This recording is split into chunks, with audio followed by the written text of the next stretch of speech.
Jaanuar oli pikaajalisest keskmisest jahedam, kuivem ja päikselisem. Eesti keskmine õhutemperatuur oli –7,8 kraadi, mis on viimase 25 aasta üks külmemaid, jäädes alla vaid 2010. aastale. Minimaalseks õhutemperatuuriks mõõdeti 6. jaanuaril Jõgeval –26,8 kraadi. Kõige soojem oli aga 3. jaanuaril Ruhnus +3,1 kraadi. Külmad ilmad on veekogud jääga kaanetanud, vaid kiirevoolulistes kohtades on vaba vett näha ning vesipappe ja jäälinde askeldamas. Põltsamaal ja Kuningakülas põhjustas jääummistus üleujutuse. Loode Eestis on aga mere veetase viimase 16 aasta madalaim. Sademeid oli napilt, vaid kolmandik pikaajalisest keskmisest.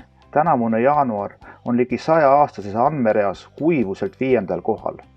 Lumikate oli kõige paksem kuu esimesel poolel, kui Tallinnas mõõdeti lume paksukseks 37 cm, Toomaal 35 ja Kagu-Eestis 33 cm.